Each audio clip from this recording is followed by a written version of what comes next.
By the time Margaret Elizabeth Dawson realized the depth of her feelings, it was far too late. The story of Margaret began on a warm summer's day in 1952, when the world was at its tipping point, wars and revolutions on the brink of changing everything. In the heart of New York City, Margaret was the epitome of grace and composure, the type of woman men wrote poems about. She had always led a sheltered life, protected by her family's wealth and social status, living in a world where expectations were always clearly defined. She had met Daniel Sinclair, a man who could not have been more different, at a gala thrown by her father's firm. Daniel, with his sharp jawline and piercing blue eyes, was everything she was not. He came from a working-class family, his father a simple mechanic, his mother a teacher, and yet, Daniel carried himself with a confidence that commanded attention. That night, Margaret couldn't help but notice him. Their first interaction had been brief, but that was all it took. A few exchanged words, a smile that lingered a little longer than it should have, and Margaret felt a pull she couldn't explain.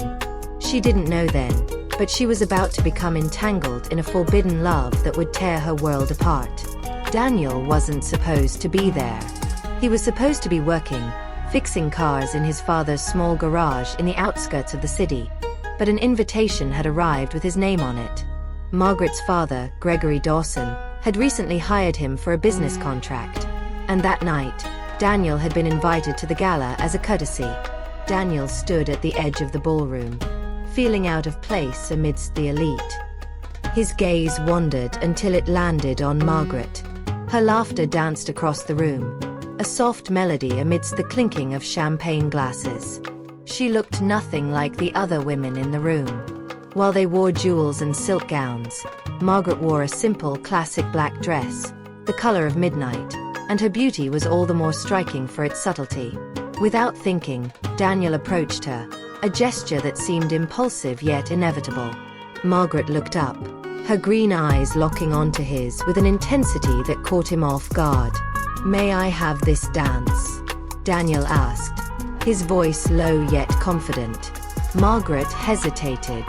Everything in her told her to say no. He was not her type, not even close, but there was something about him that made her want to break the rules. "Why not?" she replied, offering her hand. The dance that followed was slow, deliberate. They exchanged pleasantries, but neither of them could shake the chemistry that simmered between them. What started as polite conversation quickly turned into something more. Daniel found himself opening up in ways he never did with anyone else, and Margaret felt a spark of rebellion ignite in her chest, a desire to break free from her carefully constructed life. As the weeks passed, their encounters became more frequent.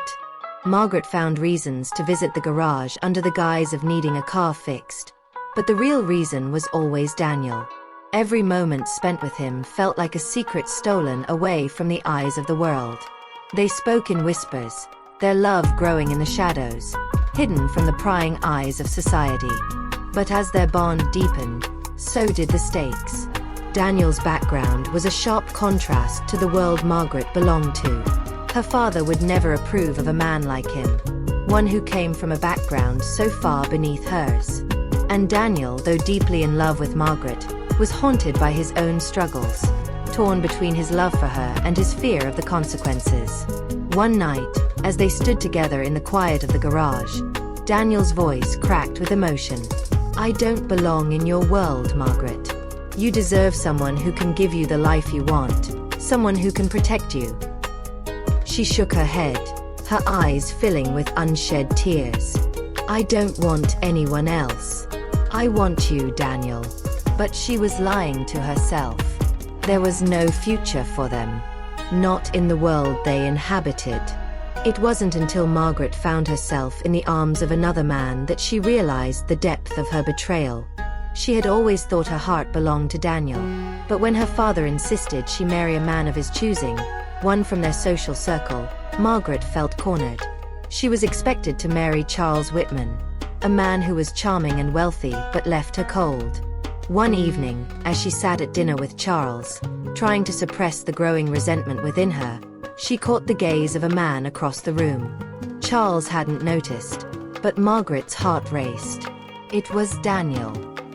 He had somehow made his way into the party, and in that moment, Margaret knew. Her heart had always belonged to him. After a heated argument with Charles, she ran out into the night, finding Daniel waiting for her on the street corner, as if he had been waiting for this moment all along. "I can't do this anymore," she whispered, her voice shaking.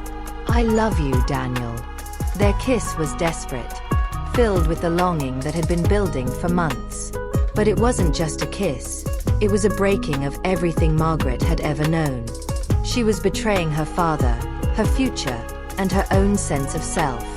In the aftermath, the consequences of their forbidden love were inevitable. Margaret's life spiraled out of control. Her father's fury knew no bounds when he found out about her affair with Daniel, and the once solid foundation of her world crumbled. Margaret was forced to make an impossible choice between the man she loved and the life she was expected to lead. The emotional turmoil that followed threatened to destroy everything.